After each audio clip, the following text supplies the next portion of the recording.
Hello, this is Mike Lawless, and in this video, I'm going to discuss examining data and looking at graphs in ADMET Predictor. You see here that I've read in the demo2d.smiles file from our user app data directory, and you'll see that there are several columns of user data that were read in with the smiles file. The first thing I'm going to do is simply calculate ADMET properties. So I click on this Add Me icon and then calculate the data. Now, once I've calculated this, I can use these tabs at the bottom of the GUI. Will display all the properties in the spreadsheet.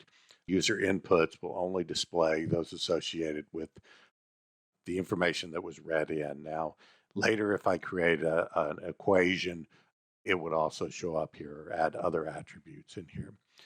Then we have tabs for each one of the modules in ADMET Predictor. So we have the physical, chemical, transporters, metabolism, toxicity.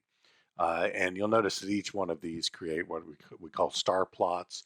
And I'll come back to these in a minute. Then we have the simulation tab, which if you click here, it's going to prompt you, tell you that you haven't calculated these properties and ask you if you want to calculate them now. And I'm just going to skip that. The descriptors are under the descriptors tab, and there's over 300 descriptors that are used to build the models. Then if you have any user models defined, which I have a few here, they would be under the user models. Risks, these will be the ADMET risks, including the ADMET risk, absorption risk, SIP risk, mute risk, etc., along with the rule of 5. And then I have a couple custom tabs, which I'll discuss later on in this video and show you how you can customize these tabs. Okay, so now let's discuss kind of rearranging columns within ADMET Predictor. First thing I'm going to do is make a little bit more room for the spreadsheet itself. So I'm going to take the spreadsheet controls and hide them. Also, I'm going to hide the graphs over to the right so that we'll have more area for the columns themselves and the data. So let's say I just want to take the S plus SW column, which is our aqueous water solubility model. I can just grab onto the header and then move it over here to the first column next to the identifier. Okay, so now that I've moved this next to the identifier, it will stay there as long as I'm in the PhysChem tab. If I switch to the user inputs and then back to the PhysChem, the column will be displayed in its original position. You'll notice that there's a dark black vertical line here.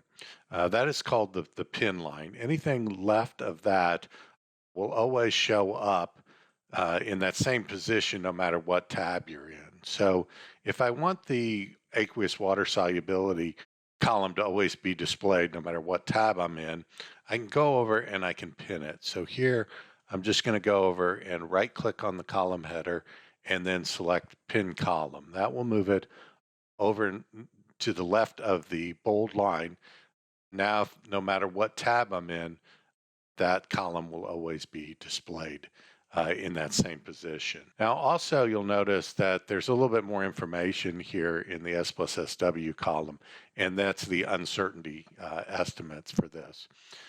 We also added a new feature recently where under the View tab, you can go into Resize Columns and fit all cell data. Now, when I do that, it increases the size of the column so that everything in it will be displayed no matter where I am in.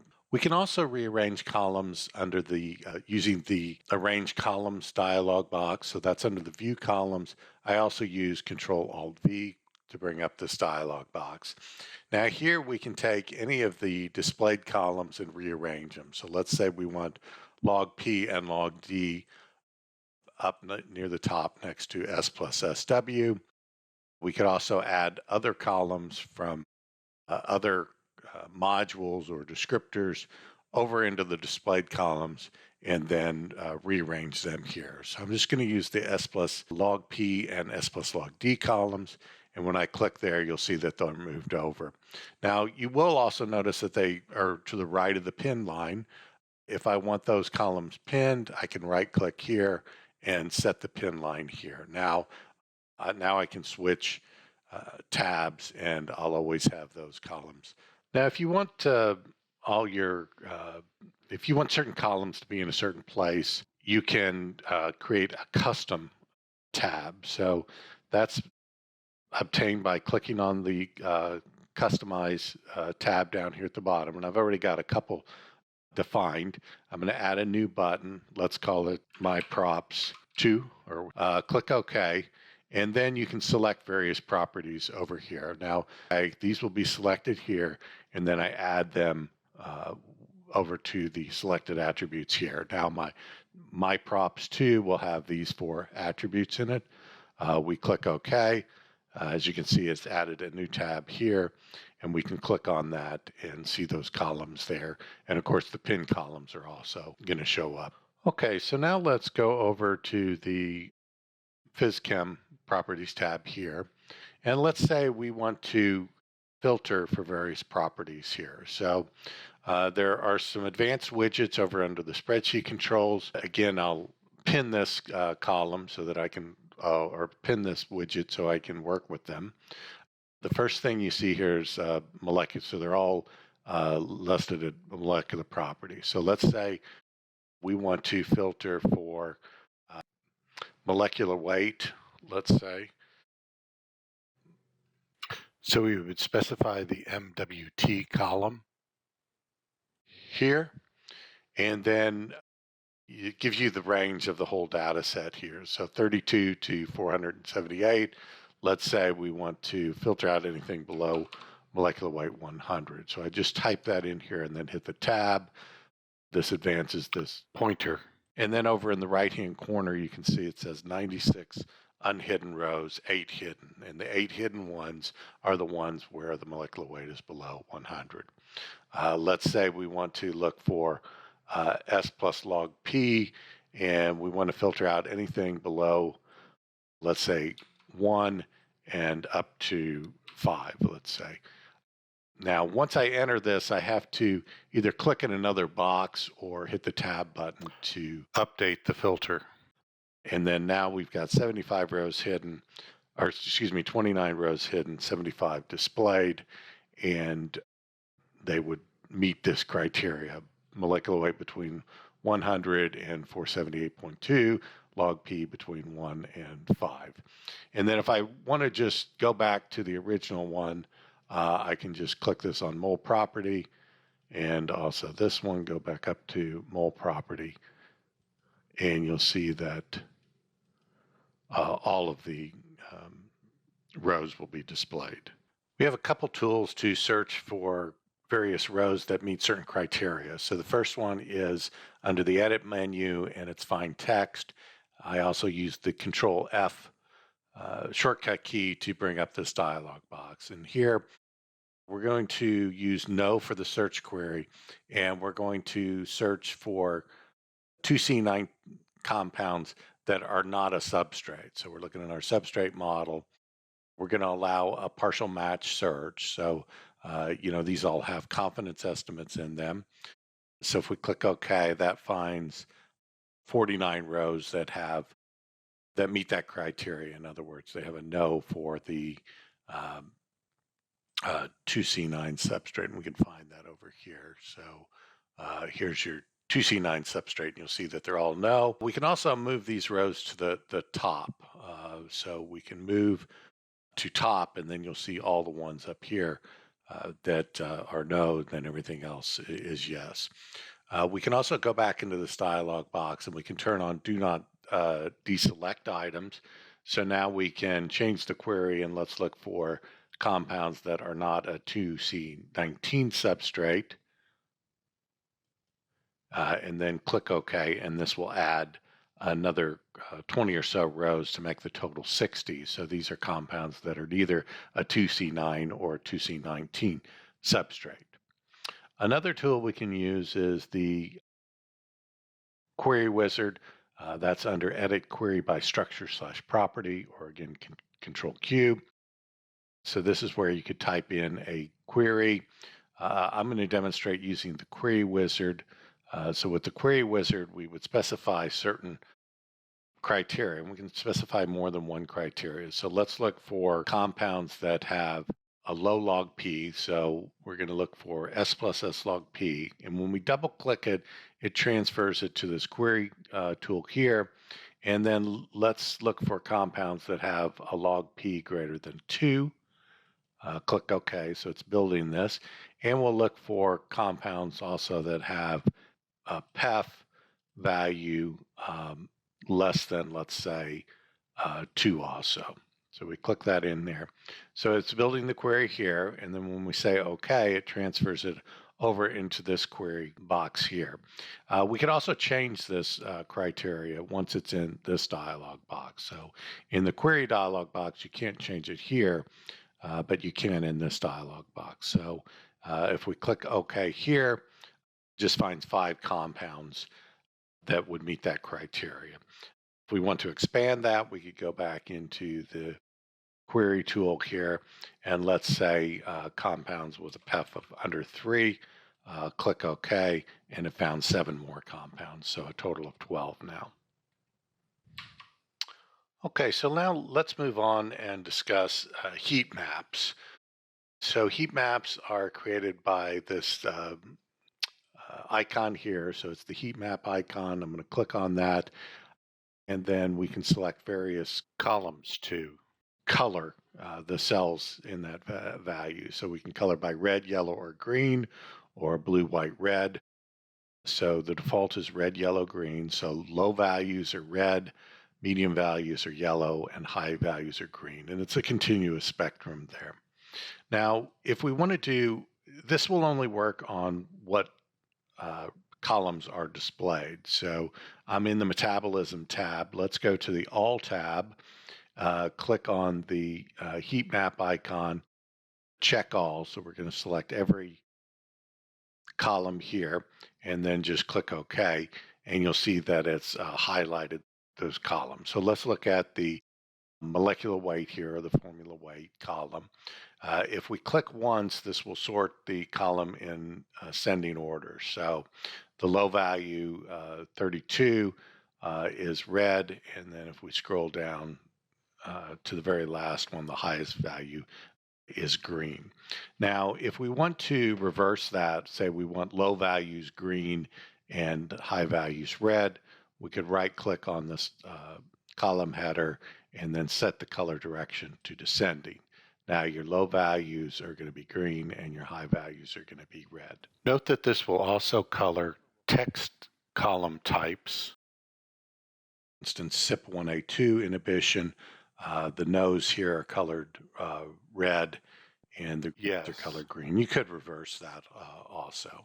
Now, if all of the values for a specific column the same, then it won't do any coloring. So let's say we find all the no's for 1A2 inhibition. So let's click here and go to the 1A2 inhibition. Okay, and that selects those. Now let's say we want to hide those. So under the View menu, we'll go Hide, Unhide, Hide Selected. Now you see that this column is white because all of the values in that column are the same. Now you noticed after I calculated properties, these star plots showed up. So I'll briefly go through what these star plots are. There's a file in the user app data directory that defines what star plots will be created and what the properties of those star plots will be. So it's a customizable file that you can turn off various star plots. So let's look briefly at the CYP substrate.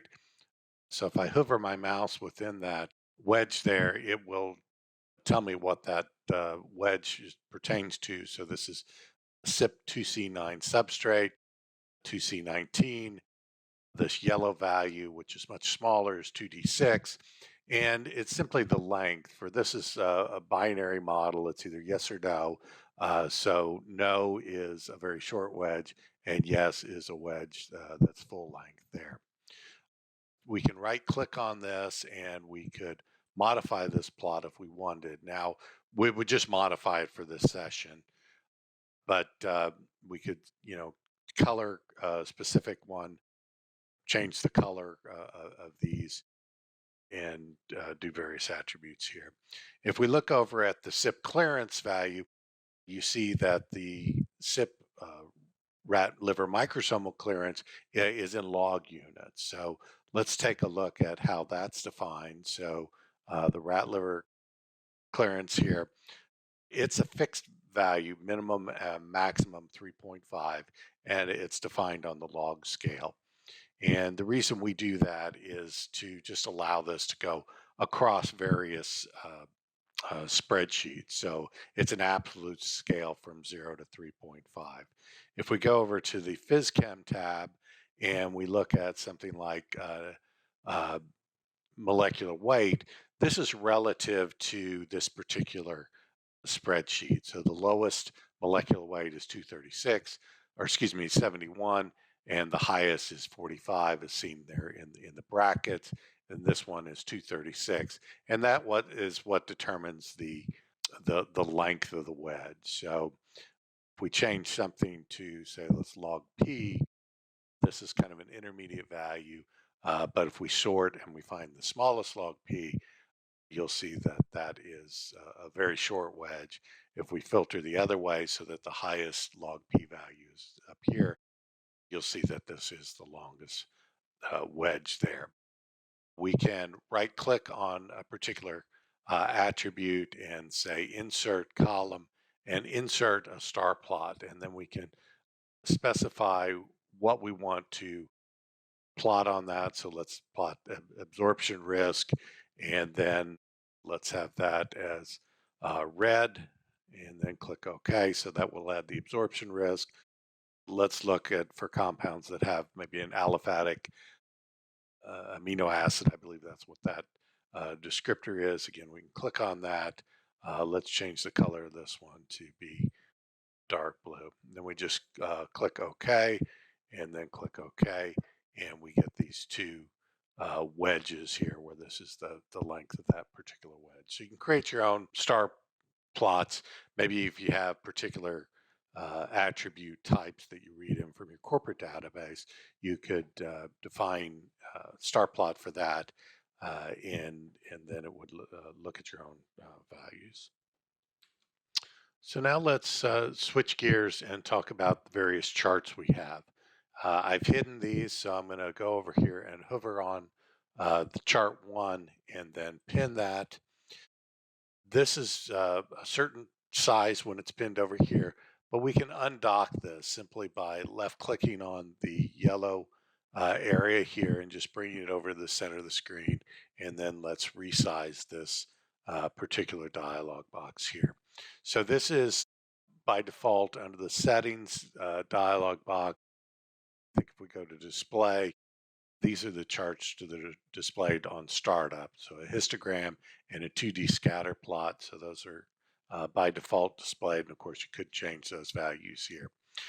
So with the histogram chart, it's going to chart from a certain range of that particular formula weight here for this example. Now, if we want to change the attribute, we click on the XYZ icon here, and then we can plot any one of these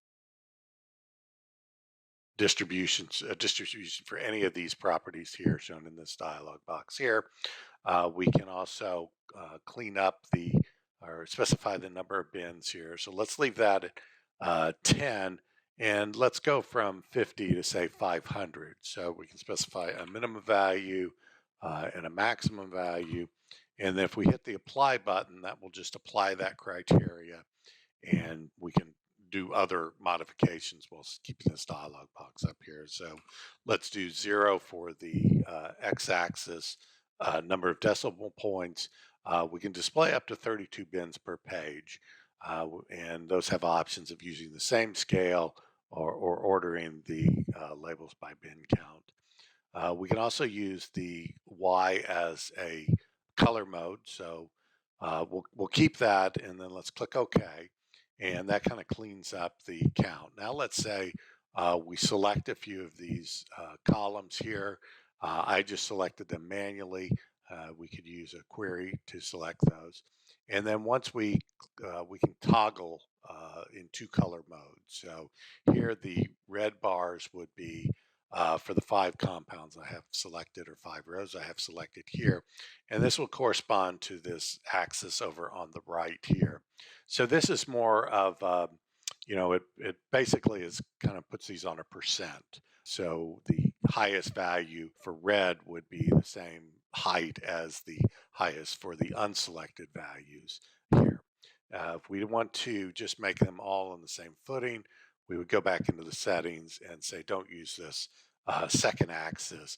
And then here now we see that this highest count of 2 relative to the highest count of 5 in here. We can also look for out of scope measurements. Of course, for a molecular weight, there wouldn't be. And then these widgets allow you to kind of loop through the various columns in your spreadsheet. So it's going through the user defined attributes. Now, melting points, this is the identifier, the smile string. I'm not sure if that makes a lot of sense, but ADMET risk, ADMET code. So this lets you look at the various compounds with various codes, ADMET codes in here. You can display those. You can go to the very last or to the very first here. There are other options here to change, if we click in here, to change the background color, the font size, border type, etc. And then finally, we can export this dialog box. So the default is just to save it in the clipboard. This will allow you to then paste it into another program. We could export it into a file. That would export actually the values within the spreadsheet. If we change to text data, we would export the values for the X and Y axes here. Now, if we want to dock this back in, we again left click on the column title. Now the default is kind of to go over on the right hand side, so that'll get us back to where we started here, and then we could unpin that so it would hide that. Now let's take a look at chart 2. Again, I'll hover over it, and then let's undock it, and again resize it for what we want. I'm going to show all the rows. I'm going to go view, hide, unhide, and then unhide all so that everything is displayed in here. Here we're plotting the experimental log P versus the molecular weight here. Again, we can change that to specify our X and Y axis.